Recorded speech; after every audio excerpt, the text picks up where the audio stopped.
नमस्कार दोस्तों, आप सभी का एक बार फिर से स्वागत है। जैसा कि हम लोग गंगा प्रकाशन की बुक की मदद से मनोविज्ञान का अध्ययन कर रहे थे और इसमें हम लोग बहुत सारे अध्यायों को पढ़ लिए थे। हालांकि उसको मैंने क्रम में नहीं पढ़ाया हूँ, पर कोशिश करूँगा कि प्लेलिस्ट में इसको क्रम से कर दूँ और आगे जो भी विषय मैं पढ़ाऊँ उसको पार्ट वाइज क्रम से इसको पढ़ाऊँ। ये हमारा प्रयास रहेगा। तो चलिए आज का हम लोग क्लास शुरू करते हैं। उससे पहले अगर चैनल पर नए हो तो चैनल को सब्सक्राइब अवश्य कर लीजिएगा। वीडियो समय पर मिलता रहे इसके लिए बेल आइकन को भी प्रेस कर दीजिएगा। देखिए, इसके लेखक हैं विजय शंकर शुक्ला जी और यह किताब यूपी टेट, सी टेट और शिक्षक भर्ती परीक्षाओं के लिए आती है, जो कि कम समय की तैयारी के लिए काफ़ी अच्छी किताब होती है। ठीक है, तो चलिए आज का टॉपिक हमारा जो है विशिष्ट बालक। दोस्तों, कुछ बालक ऐसे होते हैं जिनकी बुद्धि लब्धि 120 या उससे अधिक होती है, जिनको बोला जाता है प्रखर बालक। और कुछ बालक ऐसे भी होते हैं जिनकी बुद्धि लब्धि 70 से कम होती है, उनको बोला जाता है मंद बालक। और कुछ बालक ऐसे भी होते हैं जो शारीरिक और मानसिक रूप से अपंग होते हैं या फिर कोई न कोई उसमें कमी आ जाती है, त्रुटि आ जाती है। उन्हीं बालकों को हम बोलते हैं विशिष्ट बालक। इन बालकों को या फिर इन बालकों की शिक्षा के लिए एक विशेष प्रकार की शिक्षा देने की आवश्यकता होती है। ठीक है, हमारा उद्देश्य होता है विशिष्ट बालक जो अध्याय पढ़ने का उद्देश्य यही होता है कि इन विशिष्ट बालकों को पहचाना जाए और इनको एक अलग तरीके से शिक्षा दी जाए। ठीक है दोस्तों, चलिए देखिए, समानतः विशिष्ट बालक उन बालकों को कहा जाता है जो विभिन्न तरह के शील गुणों में समान बच्चों से प्रायः अलग होते हैं। इन बालकों की ज्ञानोपार्जन संबंधित मानसिक, सामगात्मक, नैतिक, शारीरिक, सामाजिक तथा व्यक्तिगत समस्याएं विशिष्ट प्रकार की होती हैं। वही चीज़ हमने बताया कि जो कुछ बालक जो होते हैं विशिष्ट प्रकार के होते हैं, उनको हम विशिष्ट बालक कहते हैं। आगे है, मनोवैज्ञानिकों का मत है कि विशिष्ट बालक प्रायः विकास के पांचों पक्षों शारीरिक, मानसिक, संवेगात्मक, नैतिक और सामाजिक में सामान्य बालक से गुणात्मक एवं मात्रात्मक दृष्टिकोण से भिन्न होते हैं, जिसके लिए विशेष ध्यान देने की आवश्यकता है। अच्छा, विकास के पांचों जो पक्ष कौन कौन से हैं? शारीरिक विकास, मानसिक विकास, संवेगात्मक विकास, नैतिक विकास और सामाजिक विकास। आगे चलते हैं हम लोग। विशिष्ट बालकों की पहचान या अवधारणा को स्पष्ट करते हुए हेवार्ड एवं ऑरलेंस्की ने अपनी प्रसिद्ध पुस्तक एक्सेप्शनल चिल्ड्रेन में कहा है कि विशिष्ट एक ऐसा अंतरोषित पद है जिसका तात्पर्य किसी भी वैसे बालक से होता है जिसका निष्पादन मानक से उच्च या निम्न इस स्तर तक विचलित होता है कि उसके लिए विशेष शिक्षा के कार्यक्रम की जरूरत होती है। आगे चलते हैं। विशिष्ट बालक की पहचान के प्रमुख तत्व या प्रमुख विशेषताएं। यहाँ पे पॉइंट वाइज पॉइंट दिया गया है, विशिष्ट बालकों की क्या पहचान होती है, उनके गुण क्या होते हैं। पहला पॉइंट है, विशिष्ट बालक की बुद्धि लब्धि या तो बहुत अधिक होती है या फिर बहुत कम, 130 से ज़्यादा होती है। दूसरा पॉइंट है, विशिष्ट बालकों का विचलन इस सीमा तक होता है कि उन्हें विशेष शिक्षा देने की आवश्यकता होती है। यानी विशिष्ट बालकों की जो शिक्षा प्रणाली होती है विशेष प्रकार की उन्हें ध्यान देने की आवश्यकता होती है। अगला पॉइंट है, विशिष्ट बालक शिक्षकों को विशेष चुनौती देते हैं। ठीक है, देखेंगे आप अक्सर जो विशिष्ट बालक होते हैं वे बहुत तरह तरह के क्वेश्चन पूछा करते हैं। उसके बाद अगला पॉइंट है, विशिष्ट बालक में अतिशय आशावादी गुण देखने को मिलते हैं। इसके विपरीत उनमें घोर निराशावादी गुण भी पाए जाते हैं। अक्सर देखेंगे आप बच्चे बहुत ही आशावादी होते हैं और कुछ बच्चे ऐसे भी होते हैं जो निराशावादी भी होते हैं। छोटी छोटी बातों में निराश हो जाएंगे, फिर या फिर छोटी छोटी बातों में एक्टिव रहेंगे, आशावादी रहेंगे। ऐसे बालकों को बोला जाता है विशिष्ट बालक, उनके गुण हैं। अगला पॉइंट है, विशिष्ट बालक महत्वाकांक्षी होते हैं। अगला पॉइंट है, विशिष्ट बालक बहुधा शारीरिक रूप से पूर्णतः स्वस्थ नहीं होते हैं। ऐसे बालकों पर माता पिता, अभिभावक एवं सामाजिक संगठनों द्वारा विशेष नज़र रखी जाती है। अगला गुण है, विशिष्ट बालक प्रायः अंतर्मुखी होते हैं। अंतर्मुखी यानी अपने में ही अक्सर खोए रहते हैं। तरह तरह के सृजनात्मक कार्य भी करने को देखने को मिलता है, करते हुए देखने को मिलता है। तो ऐसे बालकों को हम विशिष्ट बालक कहते हैं। आगे चलते हैं हम लोग।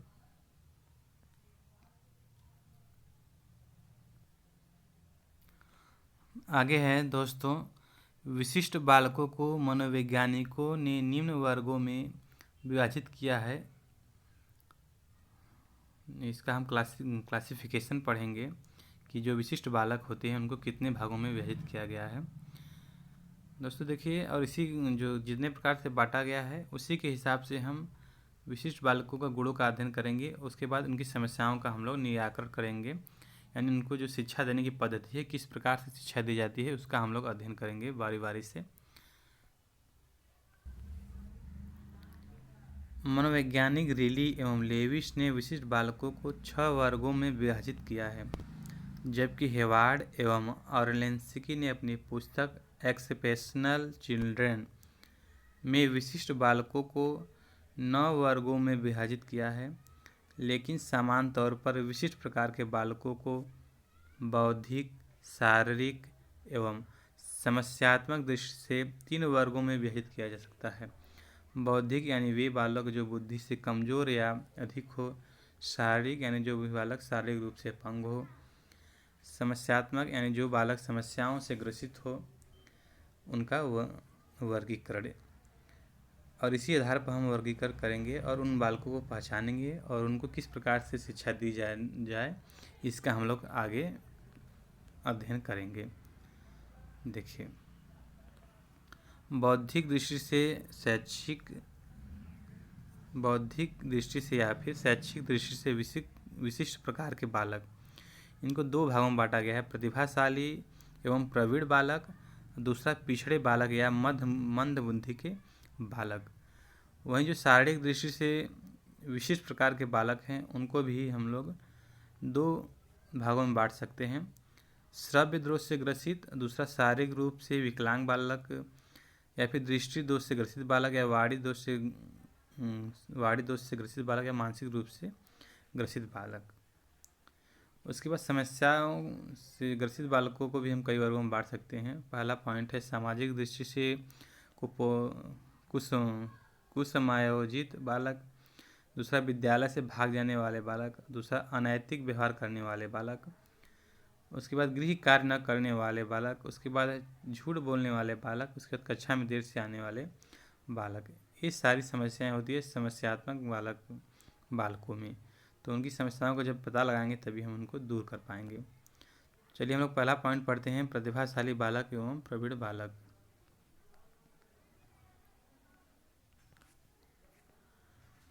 आधुनिक शिक्षा मनोवैज्ञानिकों ने प्रतिभाशाली एवं प्रवीण बालकों की पहचान मात्र बुद्धि के आधार पर परिभाषित नहीं किया है, बल्कि शिक्षा मनोवैज्ञानिक मेकर और टॉरेंस ने बुद्धि प्राप्तांक के साथ साथ 6 अन्य प्राप्तांकों की श्रेष्ठता के आधार पर प्रतिभाशाली, निपुण बालक, श्रेष्ठ बालक, तीव्र सीखने वाले बालक और प्रवीण बालक की पहचान की है।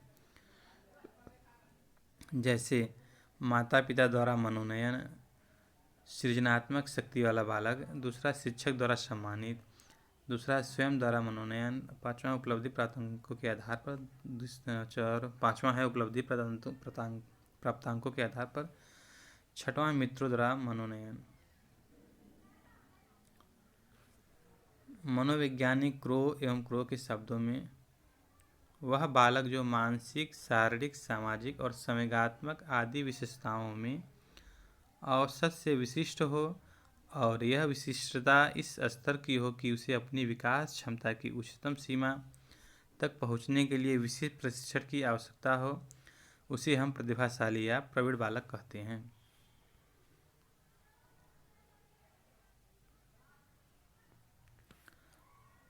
मनोवैज्ञानिक वीटी के शब्दों में प्रतिभाशाली बालक वे हैं जो संगीत, कला, सामाजिक नेतृत्व तथा अभिव्यक्ति के अन्य रूपों में विलक्षण होते हैं। अभिव्यक्ति मतलब अपनी भावनाओं, अपने शब्दों को, अपने विचारों को व्यक्त करना, अपने आप को प्रदर्शित करना। आगे है क्रिया प्रसूत अनुबंधन सिद्धांत के प्रवर्तक B.F. स्किनर के शब्दों में प्रतिभाशाली शब्द का प्रयोग उन 1% बालकों के लिए किया जाता है जो सबसे अधिक बुद्धिमान होते हैं। यानी प्रतिभाशाली की परिभाषा क्या हो जाएगी? वे बालक जो किसी भी कार्य को करने के लिए सक्षम हो, उन्हीं को हम बोलते हैं प्रतिभाशाली बालक। टर्बन के शब्दों में, जबकि टर्बन महोदय का मत है कि 140 बुद्धि लब्धि वाले विद्यार्थी प्रतिभाशाली या प्रवीण बालक होते हैं। उसके बाद देखिए आगे है, इससे परिभाषाएं पूछी जाती हैं, इसको आपको याद करना होगा, याद रखना होगा। प्रतिभाशाली बालकों की विशेषताएं परीक्षा दृष्टि से। पहला पॉइंट है, प्रतिभाशाली बालकों में अमूर्त विषयों में अधिक रुचि रहती है। दूसरा है, ऐसे बालक प्रायः किसी विचार गोष्ठी में अपना प्रभुत्व दिखाते हैं। तीसरा पॉइंट है, यह खेल में अधिक रुचि लेते हैं। चौथा पॉइंट है, अनुशासन को अधिक महत्व देते हैं। इनमें अंतर्दृष्टि अधिक होती है। अगला पॉइंट है, इनके शब्द भंडार अधिक होते हैं। शब्द भंडार यानी शब्द को ग्रहण करने की क्षमता अधिक होती है। कक्षा में पुनरावृत्ति से ऐसे छात्र जल्दी निराश हो जाते हैं। यानी ऐसे छात्रों में जो गुण होते हैं, अगर कोई अध्यापक एक ही उदाहरण लेके कई बार बता रहा है, 2 बार 3 बार, तो ये बोर होने लगते हैं, क्योंकि उनको एक बार में समझ में आ जाती है। उसके बाद अगला गुण है, प्रतिभाशाली बालक सीखने के लिए तथा अन्वेषण करने के लिए प्रेरित रहते हैं। जो छात्र प्रतिभाशाली होते हैं वे सीखने में अधिक रुचि दिखाते हैं और खोज की उनकी प्रवृत्ति होती है। अगला पॉइंट है, प्रतिभाशाली बालक अपना विद्यालय कार्य तथा गृह कार्य अति शीघ्रता से कर लेते हैं। अगला गुण है, प्रतिभाशाली बालक समस्याओं का समाधान शीघ्र कर लेते हैं। उसके बाद अगला पॉइंट है, मंद बुद्धि और समान बालकों के प्रति उदासीनता होती है। अगला पॉइंट है, ज्ञानेंद्रियों का शीघ्र विकास होता है। अगला गुण है प्रतिभाशाली बालकों का, प्रतिभाशाली बालकों में मानसिक क्रियाओं में तीव्रता दिखाई देती है। ऐसे बालकों में ध्यान, निरीक्षण, परीक्षण, प्रत्यक्षीकरण, स्मृति, चिंतन, कल्पना, तर्क और निर्णय लेने की शक्तियों का और अधिगम का तीव्र विकास होता है। दूसरे शब्दों में संज्ञानात्मक शक्तियों का तीव्र विकास होता है। अगला है, प्रतिभाशाली बालक व्यक्तित्व के भी धनी होते हैं। अगला पॉइंट है, प्रतिभाशाली बालक दूसरे के भाव एवं अधिकार के प्रति अत्यधिक संवेदनशील होते हैं। आगे हम लोग चलते हैं।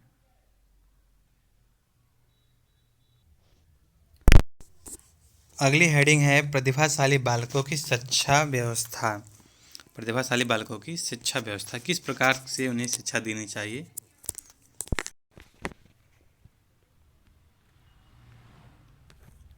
प्रतिभाशाली बालकों के लिए उपयोगी तथा प्रभावशाली शैक्षिक व्यवस्था करने के लिए अनेक विधियों का उपयोग किया जा सकता है। जैसे पहला पॉइंट है, पाठ्यक्रम में समृद्धि। पाठ्यक्रम को बढ़ाया जा सकता है ताकि उन्हें बोरिंग न लगे और चीज़ें सीख सकें, इसके लिए। दूसरा पॉइंट है, विशिष्ट कक्षा में प्रवेश। एक अलग प्रकार की कक्षा की व्यवस्था इनके लिए हम कर सकते हैं। तीसरा पॉइंट है, शिक्षण पद्धति। शिक्षण पद्धति में बदलाव कर सकते हैं। आगमन विधि ज़्यादा इन पर कार्य लगा सकते हैं।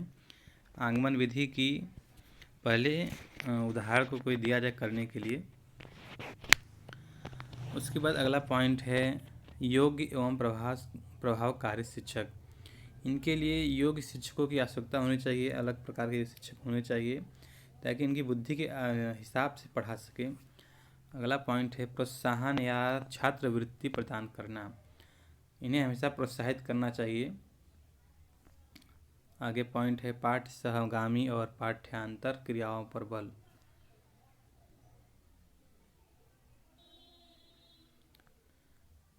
आगे देखते हैं, विशेष एवं विस्तृत पाठ्यक्रम का निर्माण किया जाना चाहिए।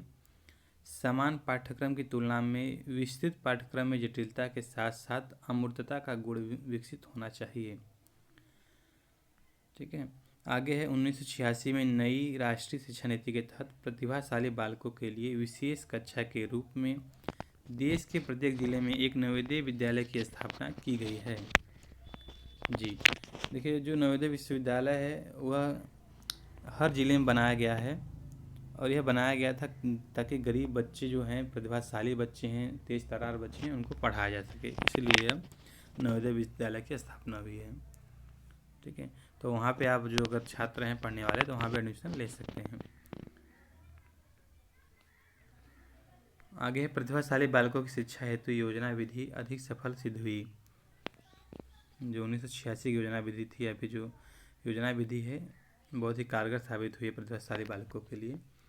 आगे चलते हैं। प्रतिभाशाली एवं प्रवीण बालकों की उच्च प्रतिभा के विकास के लिए पाठ्य सहगामी और पाठ्यांतर क्रियाओं पर भी ध्यान देना चाहिए, जैसे वाद विवाद, दूसरा परिभ्रमण, गोष्ठियाँ, नाटक, अभिनय, बौद्धिक स्तर प्रतियोगिता, सांस्कृतिक और खेल क्रीड़ा जैसे कारकों पर ध्यान देने चाहिए। आइए हम लोग आगे पढ़ते हैं पिछड़े बालक। प्रतिभाशाली बालक के बारे में पढ़ लिया, अब हम लोग पिछड़े बालक के बारे में पढ़ेंगे। जो बालक अपनी कक्षा में औसत छात्रों से अध्ययन की दृष्टि में पिछड़ जाता है उन्हें पिछड़ा बालक कहते हैं।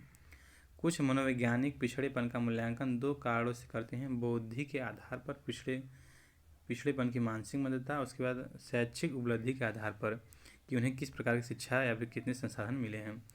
पिछड़ेपन पर शैक्षिक संबंधता। उपयुक्त कारणों के आधार पर पिछड़े बालक को दो वर्गों में बांटा जा सकता है। पहला, मानसिक रूप से मंद बालक, दूसरा शैक्षिक रूप से पिछड़ा बालक। नोट में दिया गया है 1913 में ब्रिटिश सरकार ने मेंटल डिफिशियंसी एक्ट बनाकर उपयुक्त भेदों को मान्यता प्रदान की। चलिए अब वही हम लोग पढ़ेंगे आगे। मानसिक रूप से मंद या फिर पिछड़ा बालक, बुद्धि के बालक का अर्थ एवं परिभाषा।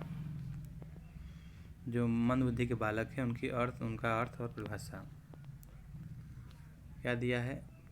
मंद बुद्धि अथवा मानसिक मंदता को प्रायः बुद्धि परीक्षणों पर बालकों के द्वारा किए गए कार्यों के आधार पर व्याख्यात किया गया जाता है।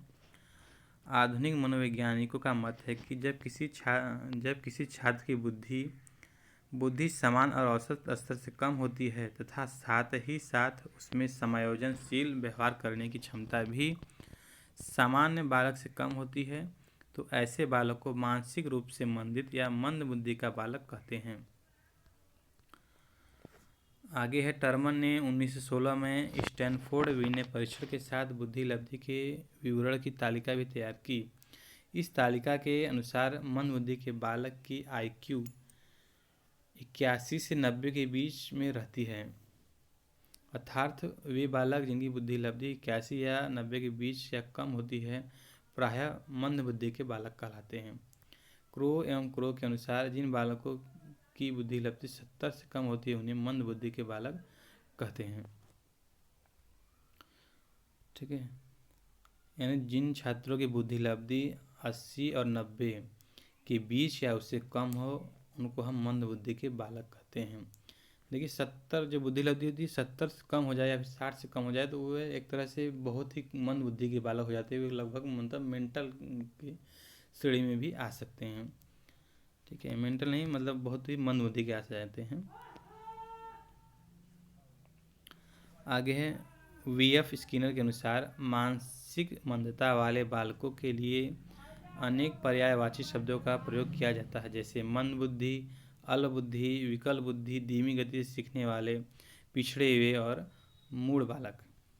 ठीक है, इस तरह के बालक को हम कह सकते हैं कि यह मंद बुद्धि के बालक हैं। इसके आगे दिया है एक दृष्टि में इनकी विशेषता दिया है मंद बुद्धि बालकों की। मंद बुद्धि बालक की विशेषता, मंद बुद्धि बालकों की सीखने की गति धीमी होती है। मंद बुद्धि वाले बालकों में समायोजनशीलता की कमी पाई जाती है। ऐसे बालकों में सामान्यतः संवेगात्मक स्थिति का अभाव पाया जाता है। ऐसे बालकों में भाषा का पूर्णतः विकास नहीं हो पाता। आगे है, ऐसे बालकों में आत्मविश्वास की कमी पाई जाती है। ऐसे बालक जटिल परिस्थितियों को समझने में असफल होते हैं। ऐसे बालकों में अभिरुचियाँ सीमित होती है। उसके बाद मंद बुद्धि के बालक स्मृति क्षमता कमजोर होती है। देखिए अगली हेडिंग है, मंद बुद्धि बालकों के लिए शिक्षा व्यवस्था। किस प्रकार की उनकी शिक्षा की व्यवस्था होनी चाहिए उसके बारे में दिया गया है। फ्रांसन के अनुसार मंदबुद्धि बालकों को व्यक्तिगत शिक्षण एवं प्रशिक्षण की आवश्यकता है, अतः कक्षा में छात्रों की संख्या 12 और 15 के बीच में होनी चाहिए, इससे अधिक नहीं होनी चाहिए। सामान्यतः आधुनिक मनोवैज्ञानिकों का मत है कि मंदबुद्धि के वाले बालकों को समान बालकों का पाठ्यक्रम नहीं पढ़ाया जा सकता, क्योंकि मंदित बालकों की बौद्धिक क्षमता समान बालक जैसी नहीं होती। कुछ मनोवैज्ञानिकों ने यह सुझाव दिया है कि मंद बुद्धि वाले बालकों के लिए ऐसा पाठ्यक्रम होना चाहिए जो सरल एवं मनोरंजक हो, हस्तकला से परिपूर्ण हो, जिससे उन बालकों में आत्मविश्वास की भावना का विकास हो सके तथा नकारात्मक की भावना धीरे धीरे समाप्त हो जाए। क्रिया प्रसूत अनुबंधन सिद्धांत के प्रवर्तक बीएफ स्किनर का मत है कि अमेरिका में मंदित बालकों के लिए पाठ्यक्रम के रूप में 3 पाठ्यक्रम निर्धारित किए गए हैं: आर्थिक प्रशिक्षण, दूसरा सामाजिक प्रशिक्षण और तीसरा है स्वयं देखभाल का प्रशिक्षण। ठीक, आगे चलते हैं हम लोग। मंद बुद्धि के बालकों को शिक्षा देने में प्रदर्शन विधि का प्रयोग करना चाहिए, अर्थात कौशल को सीखने के लिए अधिगम से संबंधित सभी वस्तुओं को कक्षा में शिक्षक द्वारा दिखाया जाना चाहिए। इस प्रक्रिया से मंद बुद्धि के बालकों में अभिरुचि बढ़ती है, इससे वे कौशलता को सरलतापूर्वक सीख लेते हैं। साथ ही ऐसे बालकों के लिए विशिष्ट निवासी स्कूल होना चाहिए। शैक्षिक रूप से पिछड़े बालक।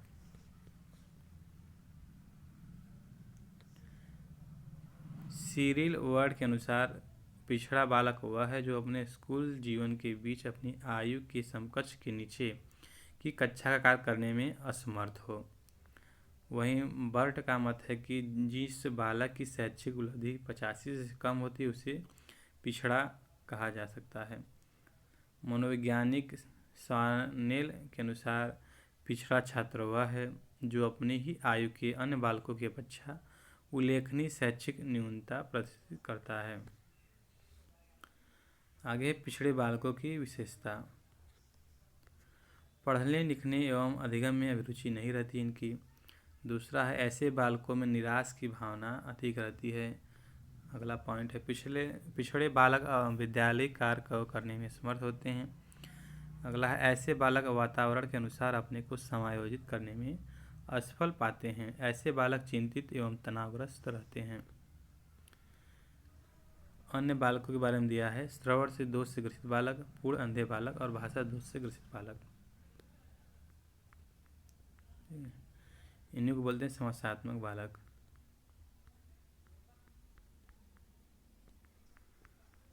चलिए इसे देखते हैं।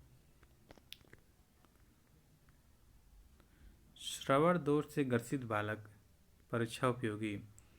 श्रवण दोष से जन्मजात और आकस्मिक परिस्थितियों के कारण होता है।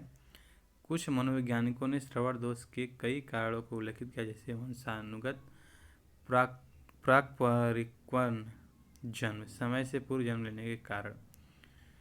ठीक है दोस्तों, जो श्रवण से दोषित होते हैं या फिर बोलने में मतलब जो छात्र श्रवण दोष से ग्रसित होते हैं उनमें जन्मजात बीमारियां भी हो सकती है। गर्भ के समय किसी प्रकार की जो समस्या हो सकती है, जैसे सिल्फिस एक बीमारी है। इस बीमारी में भी बच्चा क्या होता है कि उससे ग्रसित होता है रोग से।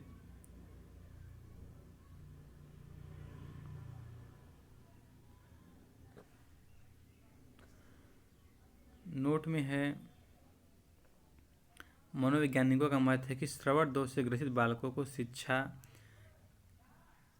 क्रियात्मक रूप में दी जा सकती है। मंद बुद्धि के बालकों को जिस प्रकार शिक्षक कौशल को सिखाने के लिए अधिगम से संबंधित सभी वस्तुओं को कक्षा में दिखाता है, ठीक उसी प्रकार श्रवण दोष से ग्रसित बालकों को भी प्रदर्शन विधि से शिक्षा दी जा सकती है। एक दृष्टि में परीक्षा उपयोगी। श्रवण दोष से संबंधित प्रथम विद्यालय यूरोप में स्थापित हुई थी। आंशिक श्रवण दोष से संबंधित बालकों के लिए ईयरफोन आदि का प्रयोग करने दिया जाता है।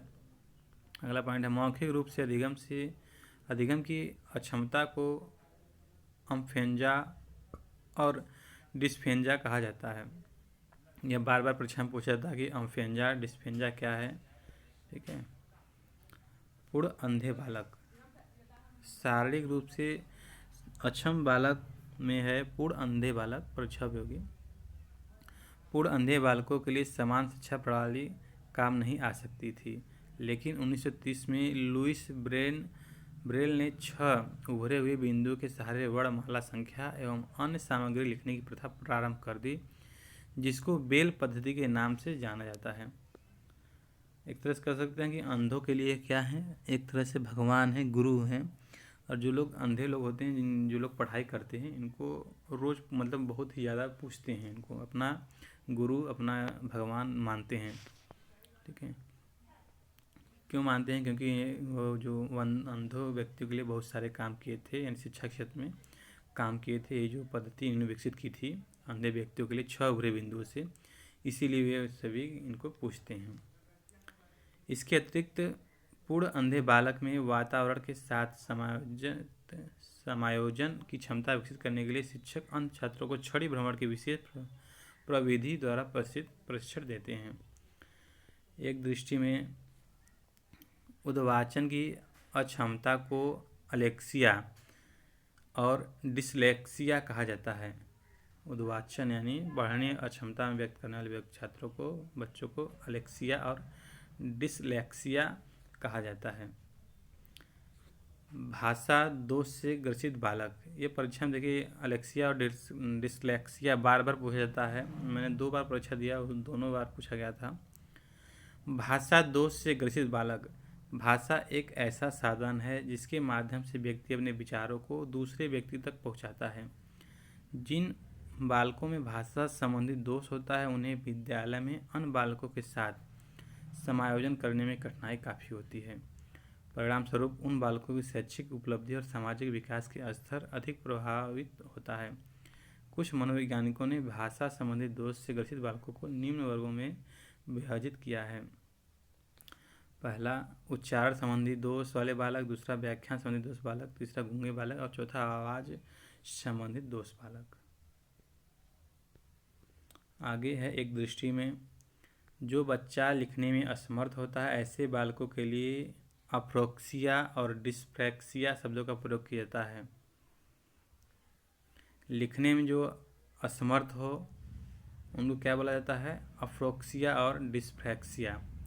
आगे है जो बच्चा बौद्धिक सक्रिया गणित संबंधी समस्याओं को करने में असमर्थ होता है, तो ऐसे बच्चों के लिए डिस्क्लैकुलिया शब्दों का प्रयोग किया जाता है। ये सभी आप संज्ञान में रखिएगा, बार बार परीक्षा में पूछा जाता है। ठीक है, तो चलिए अब हम लोग महत्वपूर्ण प्रश्नों को करेंगे। ठीक है, देखिए पहला क्वेश्चन है, विशिष्ट बालक की बुद्धि लब्धि समानता होती है।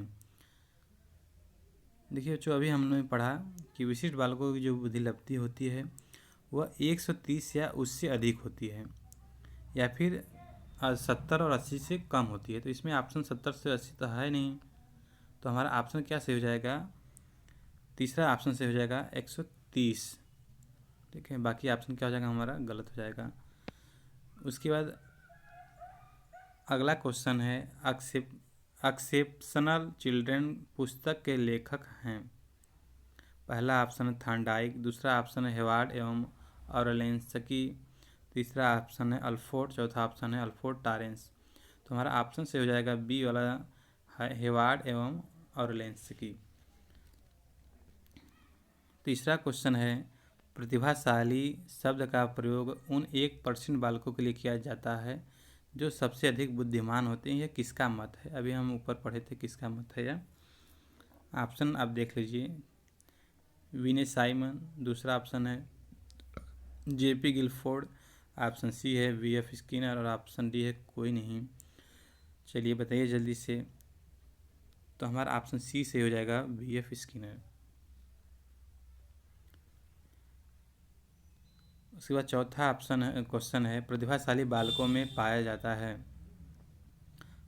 अंतर्दृष्टि, दूसरा ऑप्शन है अमूर्त चिंतन, तीसरा अन्वेषण और चौथा ऑप्शन है डी। तो हमारा तीनों ऑप्शन सही है, यानी हमारा ऑप्शन डी से हो जाएगा ये सभी।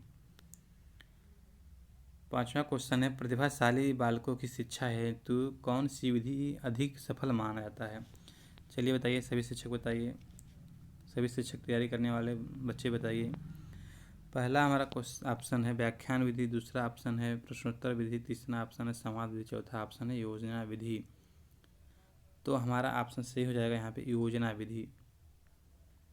योजना हम बनाएंगे कि विशिष्ट बालक प्रतिभाशाली बालक को कैसे पढ़ाएंगे, उसके अंतर्गत सारी समस्याएं आ जाएंगी। छठवां क्वेश्चन है टर्बन किस सन में बुद्धि लब्धि के वितरण की तालिका दी। पहला ऑप्शन 1912, दूसरा ऑप्शन है 1916, तीसरा ऑप्शन है 1926, चौथा ऑप्शन है 1923। तो चलिए जल्दी से बताइए। हमारा ऑप्शन बी से हो जाएगा 1916। क्वेश्चन 7 है जिन बालकों की बुद्धि लब्धि 70 से कम होती है उन्हें मंद बुद्धि बालक कहते हैं, किसका मत है। तो यह मत है क्रो एवं क्रोध। हमारा ऑप्शन सी से हो जाएगा। आगे चलते हैं हम लोग। 8वां क्वेश्चन है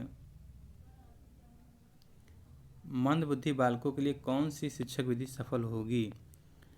पहला ऑप्शन प्रश्नोत्तर विधि, दूसरा ऑप्शन व्याख्यान विधि, तीसरा प्रदर्शन विधि, चौथा ऑप्शन है कोई नहीं। तो हमारा ऑप्शन सी सही हो जाएगा प्रदर्शन विधि। 9वां क्वेश्चन है श्रवण दोष से ग्रसित बालक को शिक्षा दी जा सकती है। पहला ऑप्शन है प्रश्नोत्तर विधि, दूसरा ऑप्शन है व्याख्यान विधि, तीसरा ऑप्शन है प्रदर्शन विधि, चौथा ऑप्शन है क्रियात्मक विधि। तो चलिए जल्दी से बताइए, जल्दी से बताइए। चलिए अभी तक आप सोच लिए होंगे हमारा कौन सा ऑप्शन से हो जाएगा। तो हमारा ऑप्शन से हो जाएगा डी क्रियात्मक विधि।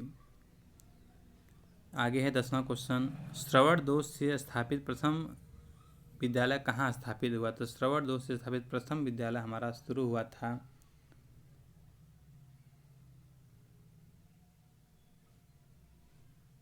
कहाँ पर शुरू हुआ था। ऑप्शन ए है अमेरिका, ऑप्शन बी है यूरोप, ऑप्शन सी है अफ्रीका, ऑप्शन डी है कोई नहीं। तो हमारा ऑप्शन से हो जाएगा बी यूरोप। उसके बाद है 11वां बेल पद्धति की खोज किसने की थी। तो बेल पद्धति लुइस ब्रे ने इसे खोज की थी। कब की थी। 1930 ईस्वी में। हमारा ऑप्शन सी हो जाएगा 1930। 12वां क्वेश्चन आपको स्क्रीन पर दिख रहा होगा छड़ी भ्रमर अधिगम किससे संबंधित है, किसके लिए है। छड़ी भ्रमर अधिगम किसके लिए है, मंद बालक के लिए कि अंध बालक के लिए कि सी ऑप्शन पिछड़े बालक के लिए कोई नहीं। तो हमारा अंध बालक के लिए छड़ी भ्रमण विधि होती है। 13वां क्वेश्चन है मंद बुद्धि बालकों को शिक्षा दी जाती है। पहला ऑप्शन है प्रदर्शन विधि, दूसरा ऑप्शन व्याख्यान विधि, तीसरा ऑप्शन है खोज विधि और ऑप्शन डी है मॉन्टेसरी विधि। तो चलिए बताइए जल्दी से। तो हमारा ऑप्शन से हो जाएगा मंद बुद्धि बालकों को जो शिक्षा दी जाती है प्रदर्शन विधि से दी जाती है। तो हमारा ऑप्शन ए से हो जाएगा। 14वां क्वेश्चन है मौखिक रूप से सीखने की अक्षमता को क्या कहते हैं। मौखिक रूप से सीखने की क्षमता को हम डिस्प्लेजिया कहते हैं, डिस्प्लेजिया। तो हमारा ऑप्शन ए ही सही हो जाएगा डिस्प्लेजिया। 15वां क्वेश्चन है मंद बालकों की शिक्षा पर जोर दिया गया था। पहला ऑप्शन इटली में, दूसरा ऑप्शन जर्मनी में, तीसरा ऑप्शन फ्रांस और चौथा ऑप्शन है अमेरिका में। तो हमारा ऑप्शन से हो जाएगा डी अमेरिका में। 16वां क्वेश्चन है श्रवण दोष होने का कारण है। ऑप्शन आप देख रहे हैं स्क्रीन पर समय से पूर्व जन्म लेने के कारण, वंशानुगत और ऑप्शन सी दोनों। तो हमारा ऑप्शन सही से हो जाएगा दोनों। 17वां क्वेश्चन है किस देश की सरकार प्रथम बार मंद बालक और पिछड़े बालक में भेद किया। तो हमारा ऑप्शन से हो जाएगा सी ब्रिटेन। 18वां क्वेश्चन है प्रतिभाशाली बालक की IQ 140 होती है, मत है। ऑप्शन है स्किनर, ऑप्शन बी है टर्मन, ऑप्शन सी है रास, ऑप्शन डी है भाटिया। तो हमारा ऑप्शन बी से हो जाएगा टर्मन महोदय ने। 19वां क्वेश्चन है नई राष्ट्रीय शिक्षा नीति लागू हुई। तो नई राष्ट्रीय शिक्षा नीति 1986 में लागू हुई, जिसमें कि नवोदय विद्यालय की स्थापना हुई प्रतिभाशाली बालकों को शिक्षा देने के लिए और गरीब छात्रों को शिक्षित करने के लिए। 20वां और लास्ट क्वेश्चन है इस अध्याय का नवोदय विद्यालय की स्थापना हुई थी। पहला ऑप्शन है वुड के डिस्पेंस मॉडल से, दूसरा राधा कृष्णन आयोग, तीसरा है नई शिक्षा नीति और चौथा है विश्वविद्यालय अनुदान आयोग। तो हमारा सी ऑप्शन से हो जाएगा नई शिक्षा नीति। ये दोनों क्वेश्चन एक दूसरे क्या हैं, पूरक हैं। तो आज के लिए इतना है। वीडियो अंत तक देखने के लिए धन्यवाद। अगर वीडियो अच्छा लगा हो तो सब्सक्राइब, लाइक, शेयर जरूर करिएगा।